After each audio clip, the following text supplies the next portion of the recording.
Eu já até pedi um papelzinho ali, porque eu acho que eu vou chorar. Nós chegamos hoje e nós estamos meio emotivos, né? Afinal, foram quase 6 anos. E algumas pessoas já conhecem, né, o que eu vou falar. Mas de tantas coisas que eu poderia falar, do que nós vivemos nesses últimos 2 anos, eu poderia falar de amor, né? Que, por exemplo, é o que me faz dividir isso. Eu poderia falar de desertos, de obediência, de muitas coisas.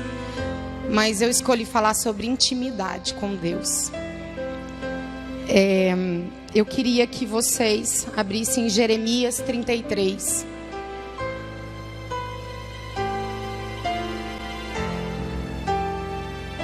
Amém?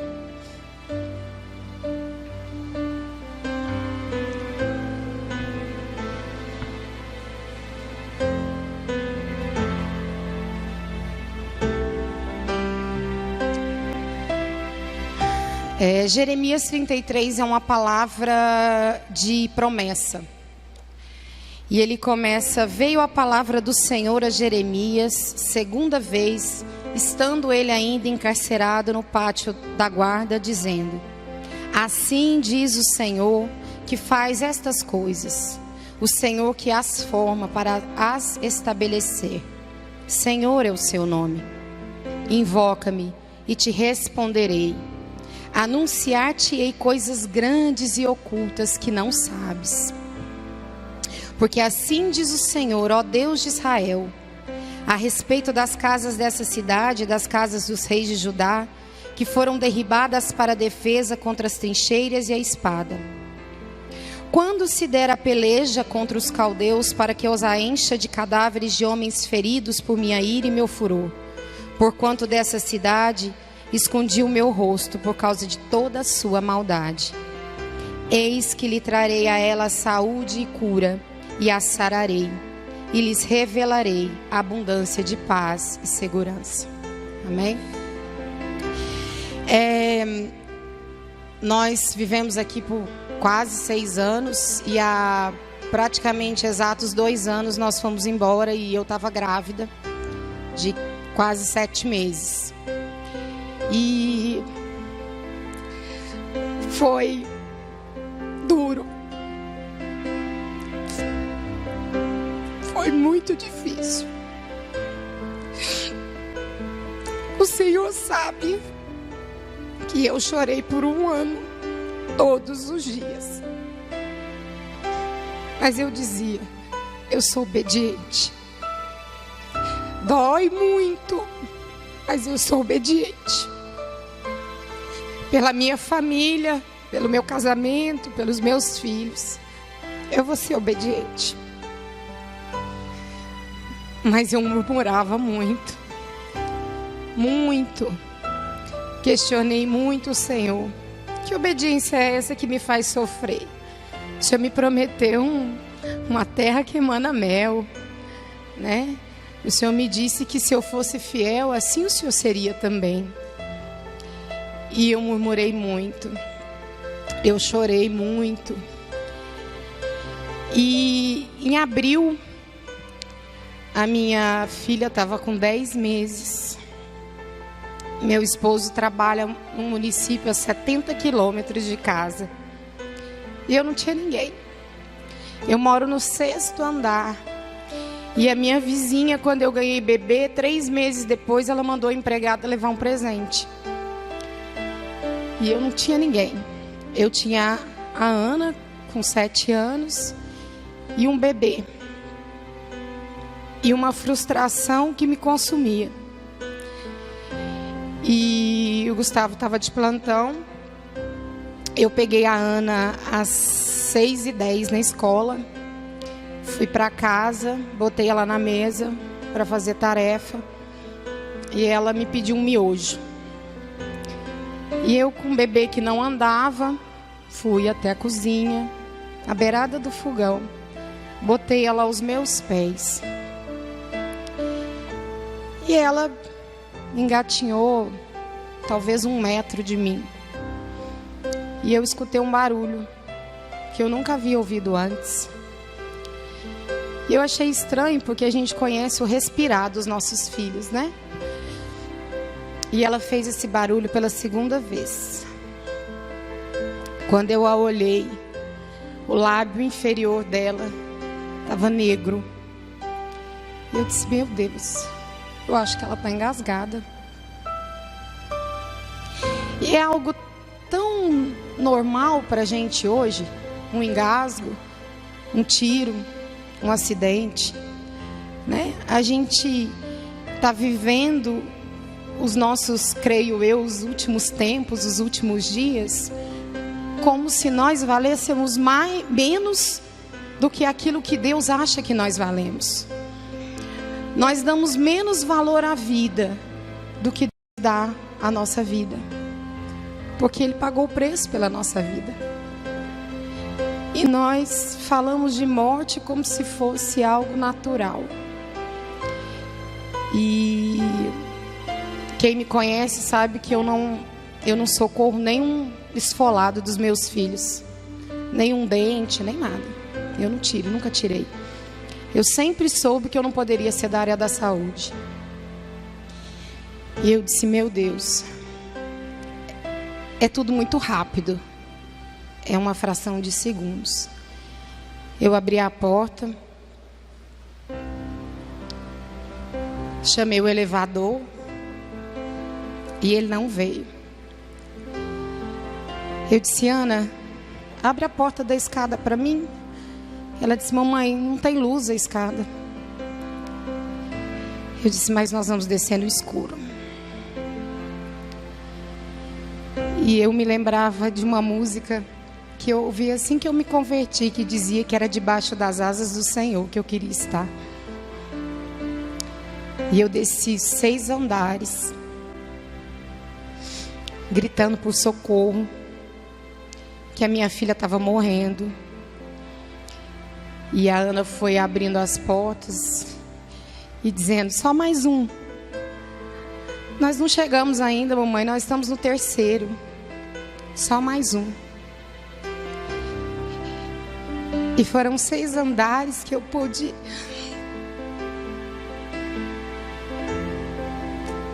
perceber quem eu era, quem é a minha vida, que Deus é esse que me amou tanto e que eu estava amando tão pouco, porque a minha vida estava na dependência dele. Quando eu cheguei no 1º andar, a minha vizinha abriu a porta. Quando eu olhei para Helena, todos os dedos do pé estavam pretos.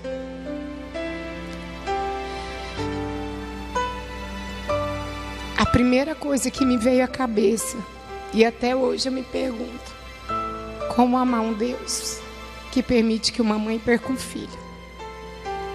Eu não era capaz. Eu não podia amar. Foi Ele que me deu. Por que Ele ia permitir que me tirasse? Ela é filha da promessa. Eu nem a queria tanto assim. Pelo menos era o que eu achava. Ela tinha impedido parte dos meus sonhos. Quantas vezes eu pensei em ficar e deixar que ele fosse sozinho. Quantas vezes eu fiz planos profissionais sem que ela estivesse inclusa nele. Mas o Senhor me deu. O Senhor me deu para me dizer que a minha família é prioridade. O Senhor me deu para dizer que quem está no controle da minha vida é Ele. Que Ele dá e que Ele tira quando Ele quiser. Porque os nossos filhos são dEle. Não são nossos. E eu saí, eu moro a uns 10, né? Quarteirões mais ou menos de um hospital pediátrico. Olha que privilégio, um hospital pediátrico. 24 horas. Eu estava com o vestido todo daqueles que a gente fica em casa, descalça. Os primeiros socorros tiraram ela pela janela, porque o carro travou, eu não sei. E quando tiraram ela pela janela, eu vi as mãos negras também. E eu caí no chão e disse: eu perdi a minha filha. Eu perdi aquilo que eu nem sabia que amava tanto. Então eu acho que eu perdi a minha vida também.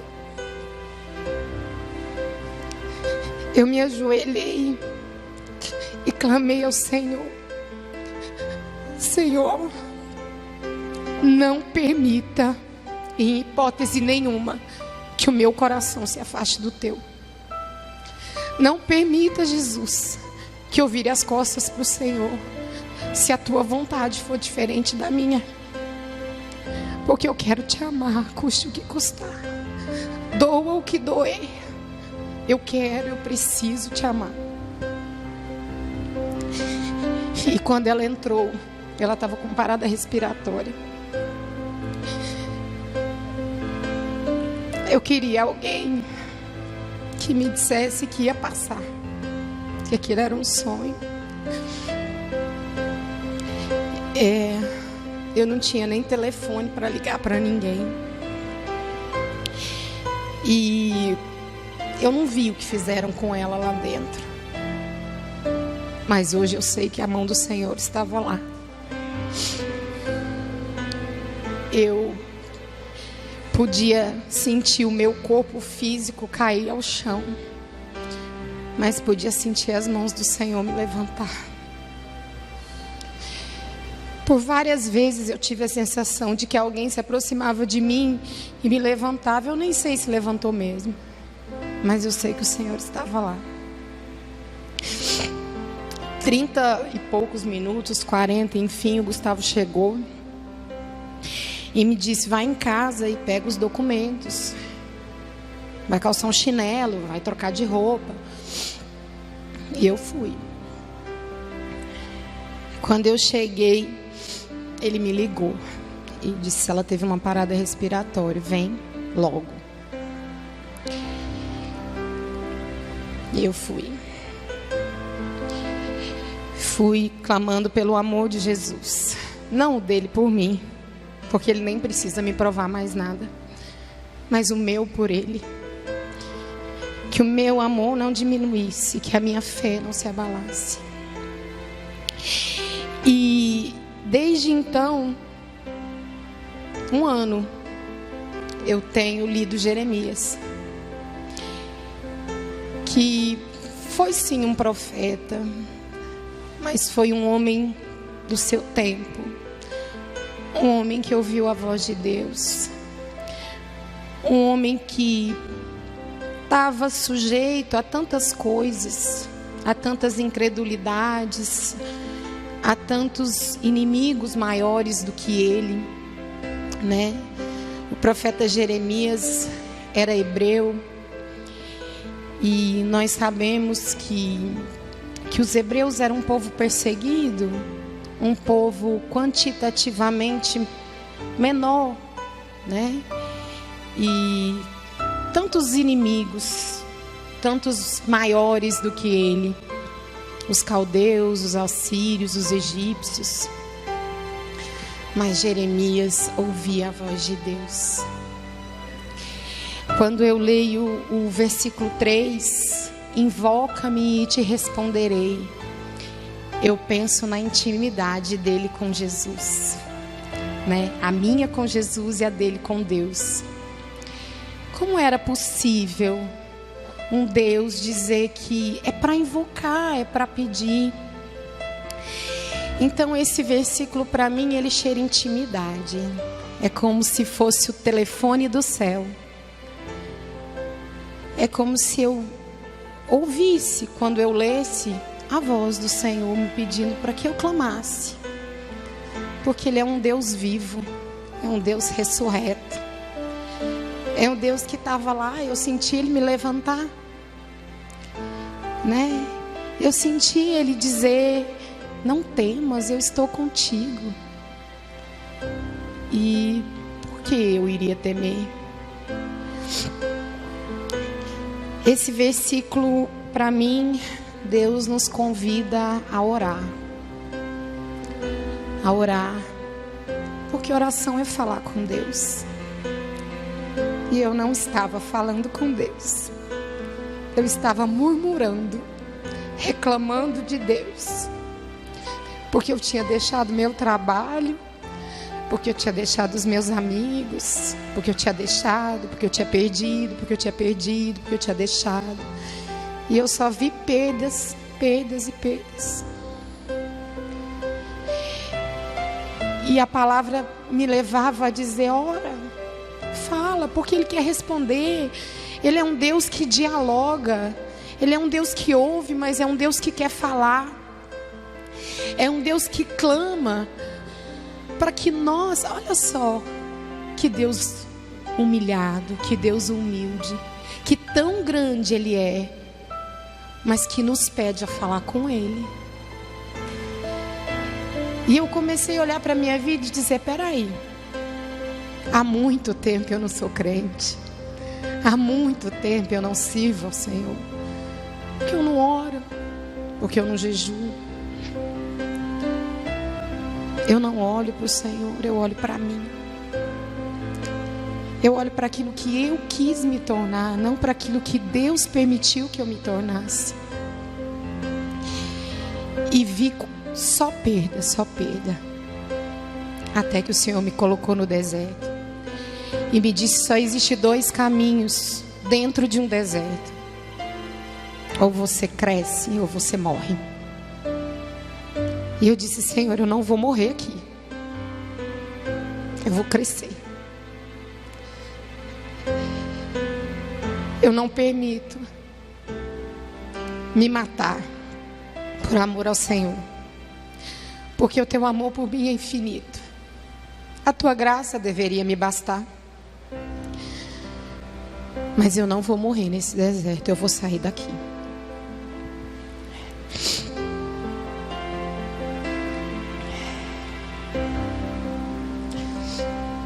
Eu fico pensando que quando alguém nos chama pelo nome, nós atendemos tão rapidamente. Eu sou, aparentemente não, mas eu sou curiosa. E quando as pessoas me dizem: eu queria te contar uma coisa, depois eu te conto uma coisa, eu fico tão curiosa para saber o que é.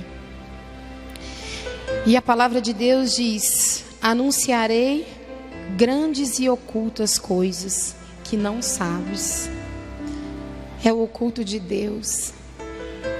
É aquilo que nós recebemos, que nós ganhamos de graça, mas que só recebe quem se prostra diante do Senhor, quem se coloca de joelho, quem jejua junto com o Senhor, para que doa a carne, como estava me doendo ver a minha filha ali naquela situação. E eu entendi que nada do que deveria ser feito eu estava fazendo. Porque Deus é um Deus que nos ouve e que nós podemos contar com a presença dEle em qualquer circunstância. Então Ele me permitia novamente recuperar o tempo que eu tinha perdido. 1 ano, 365 dias eu chorei. Todos os dias eu chorei. Alguns, Ele me viu chorar. Outros não. Foi nos pés do Senhor que eu chorei. Foi lá que eu disse ao Senhor que eu não era nada. E que eu recebia o meu presente. Que eu iria cuidar do meu presente. Que eu iria honrar o meu presente. E que eu não merecia a misericórdia do Senhor naquele momento. Mas ela é infinita. E que eu iria agarrá-la. Porque eu queria minha filha de volta. Eu a queria mais do que a minha própria vida. Ela não podia ser trocada de hospital. Não é um hospital que tem UTI, é uma clínica. E nós esperamos o SAMU, a UTI móvel, vir e levá-la para um hospital maior. Maceió é uma capital, mas só existem 2 aparelhos. Se eu estiver confundindo, você me corrija. 2 aparelhos que fazem o exame nela, porque até então ela estava engasgada com alguma coisa. Ela tinha 10 meses e ela lutava pela vida como eu nunca vi antes. E todo segundo que ela buscava pelo fôlego, era o fôlego do Senhor que me sustentava. Eu dizia: é esse o fôlego, Senhor. É esse o fôlego que eu não tenho mais. Mas eu quero de volta. Eu quero me reconhecer. Eu quero ouvir a sua voz. Jesus, eu quero sentar no seu colo. Eu quero sentir a sua presença, Pai. Há quanto tempo eu não sinto. Tu és o único colo que eu necessito e aquele único que eu quero. Tu és o único que dá e que toma, porque é seu.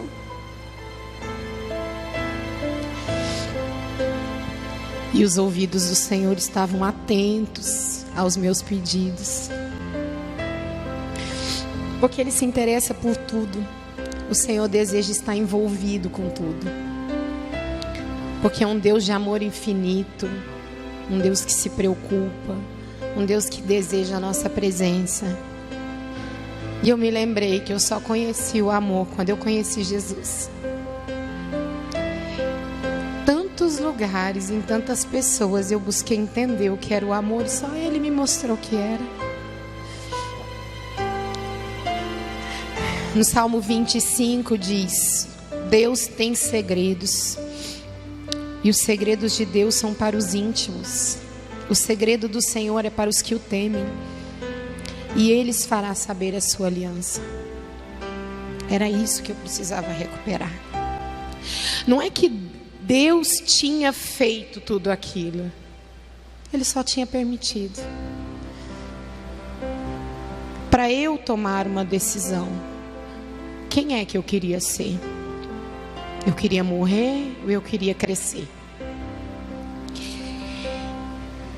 E aí eu comecei a pontuar o que eu faria de diferente. Quando eu cheguei no hospital da Unimed lá, eu entendi que o Senhor só não ouvia a mim, o Senhor ouvia todos os seus filhos, todos aqueles que Ele ama. Quando a igreja se levanta, não há mal que permaneça de pé. Não há. Eu conheci o poder da intercessão. Pessoas que eu nunca tinha visto, pessoas que eu nem sabia que me conheciam, que sabiam da minha existência, me mandavam mensagem, me ligavam, que estavam orando pela minha filha. A igreja se levantou em oração e eu dizia: a igreja que eu nem queria ir, a igreja que nem era tão boa quanto a que eu vim, as pessoas que nem eram tão legais quanto as que eu deixei, todos oraram pela minha filha. E quando eu entrei no hospital, meu pastor me recebeu. Eu nem sabia que ele sabia da minha existência. E eu disse para ele: pastor, ore por mim. Eu quero amar Jesus, mas eu não sei como eu vou amar. A minha condição humana não vai permitir amar um Deus que leva a minha filha. E ele me disse: minha filha, a vontade do Senhor é sempre boa, perfeita e agradável. E aquilo foi como um sopro do Senhor nos meus ouvidos, me dizendo: eu cuido de tudo. Eu estou no controle das coisas. Não se preocupa que você não vai me amar. Eu já estou acostumado com isso. Mas o meu Espírito vai habitar em você. Nós chegamos por volta da meia-noite. Nem sei, acho que até um pouco mais cedo. Eu estou perdendo um pouco da riqueza dos detalhes. E foi chamado um médico cirurgião torácico. Porque se o objeto estivesse, ela teria que abrir, né, o tórax e retirar o objeto. E ele chegou e ela já estava na UTI. Eu queria que colocasse a foto, tem como?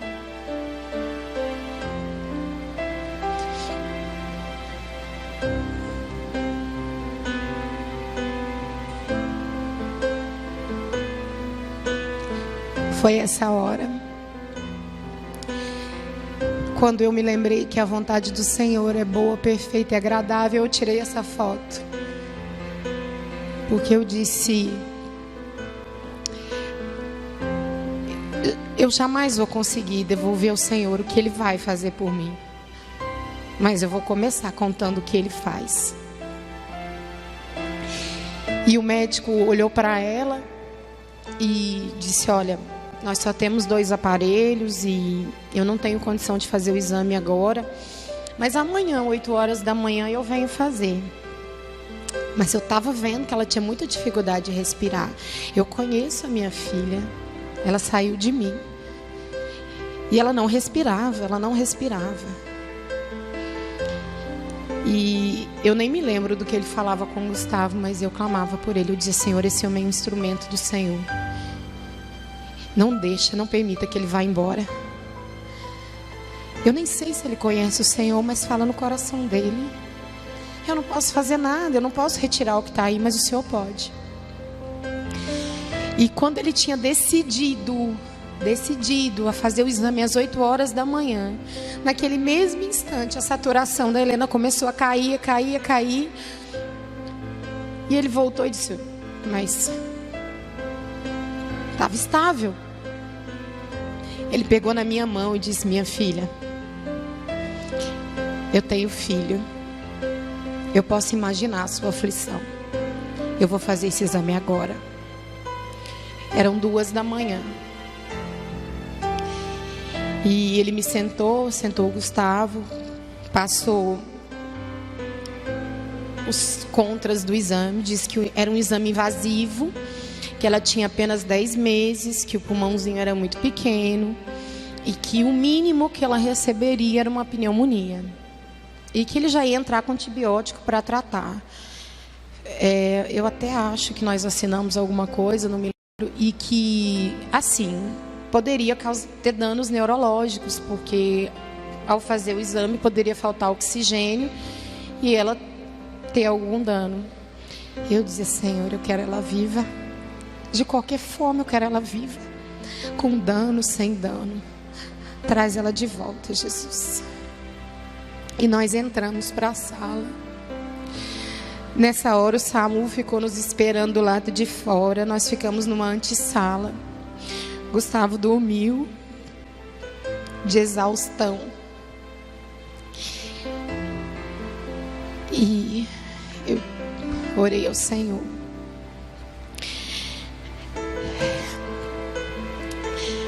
Senhor,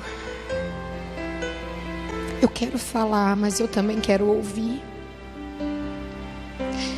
Eu sei que o Senhor quer que eu viva os seus sonhos para minha vida.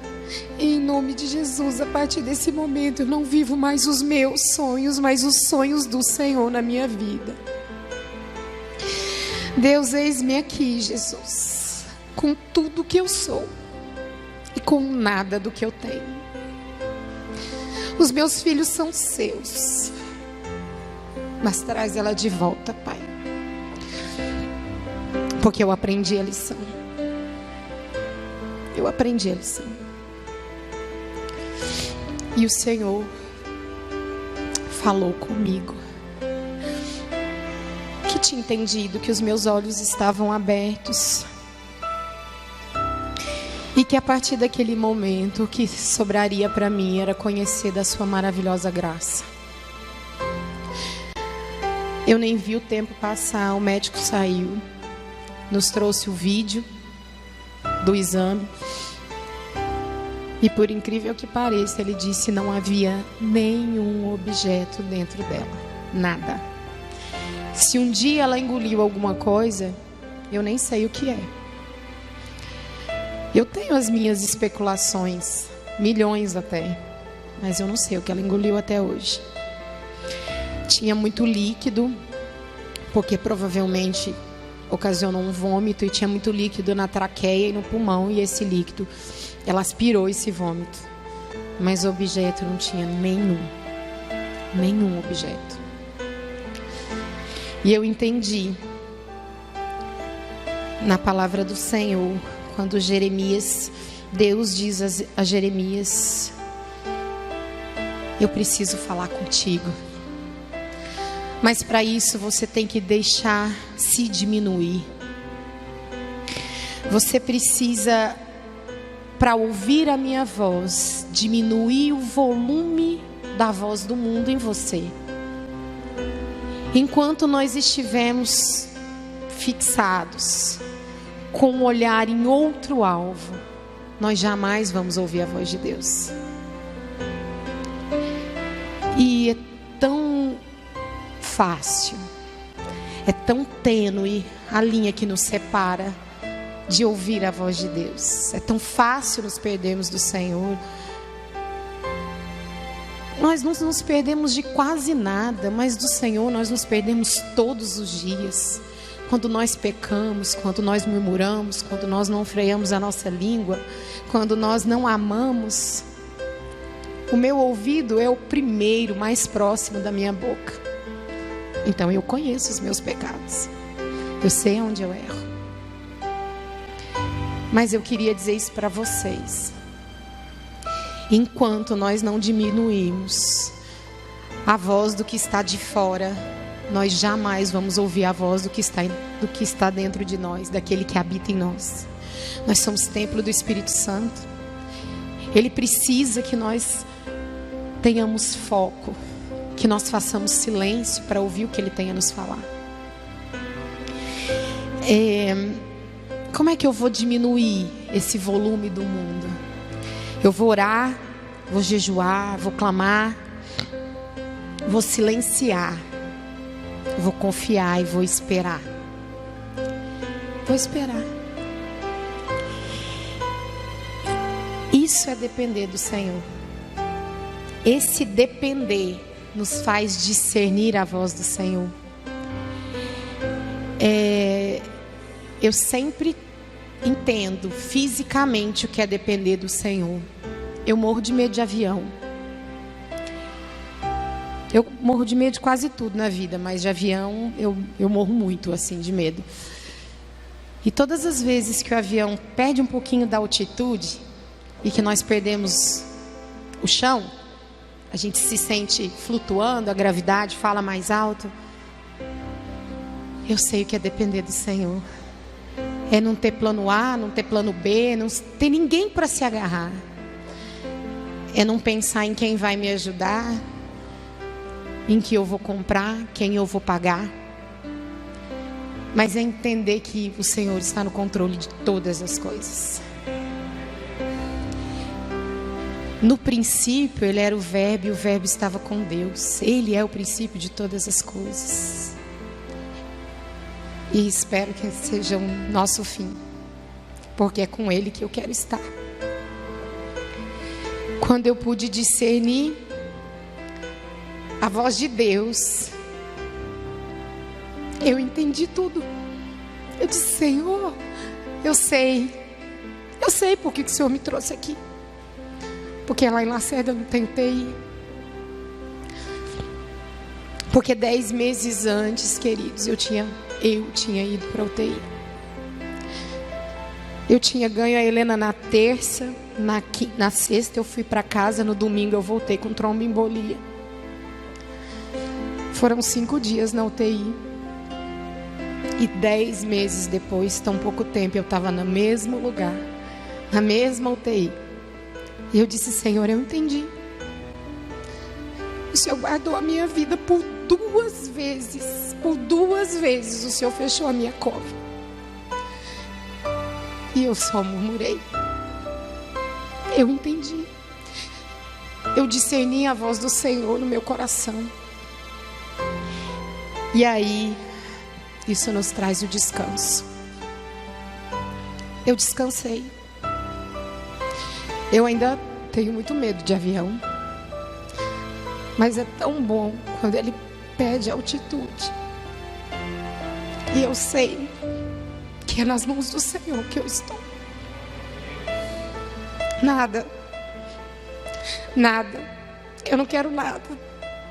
Eu tenho os meus sonhos, os meus desejos. Principalmente a minha carne me lembrando todos os dias de quem eu sou. Mas eu tenho descansado no Senhor. Esse descanso me traz a certeza de que Deus é Deus. E nada vai mudar. Ele não está ao nosso serviço. Nós é quem estamos a serviço dele. E eu ainda continuo pensando. Obrigada, Senhor, porque a tua vontade foi a mesma que a minha. Mas eu sei que se não fosse, ainda assim o Senhor continuaria sendo Deus. Porque tu és o Deus que me consome. A minha essência, as minhas entranhas estão nas suas. E eu não quero.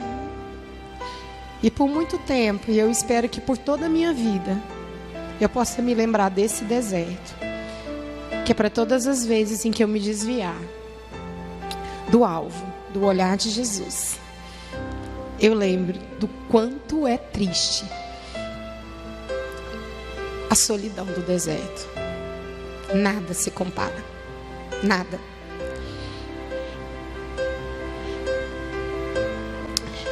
O Salmo 37 diz o seguinte: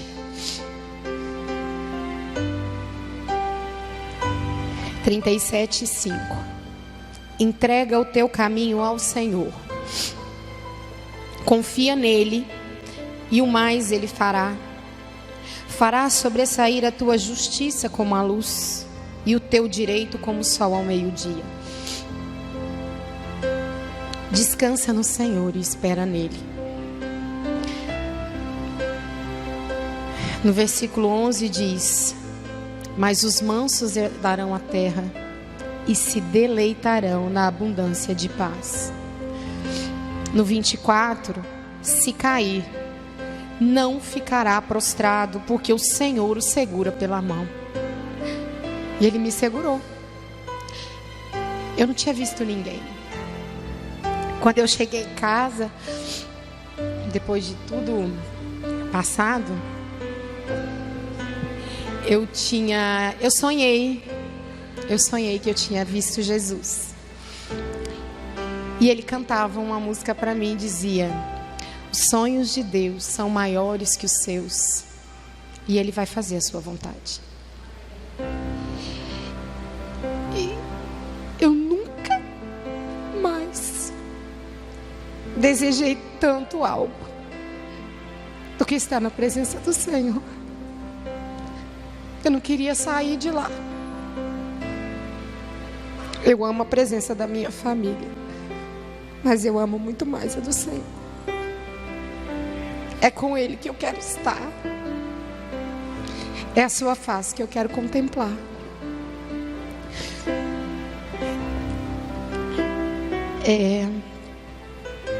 Eu queria agradecer as orações de todos que estiveram comigo, mesmo à distância. Dizer que eu não podia deixar de vir falar, porque poucas vezes na vida eu vi a manifestação do amor de Deus pela vida das pessoas. E eu ouço as pessoas falar tão mal daqui, da cidade, da estrutura, mas nenhum outro lugar no mundo eu amo tanto quanto aqui, porque foi aqui que o Senhor se revelou a mim. Foi aqui que eu conheci a palavra do Senhor. E eu sei que foi por isso que Ele me trouxe aqui. Passou, acabou. Embora eu tenha recebido propostas para voltar. Mas acabou. Eu sei que eu não vou voltar mais. Porque eu vivo os sonhos de Deus para mim. clamem e busquem intimidade. Não essa intimidade de vir ao culto domingo, de ler a palavra que foi lida, mas de querer mais do que tudo na vida, porque é o melhor que Deus tem para nós.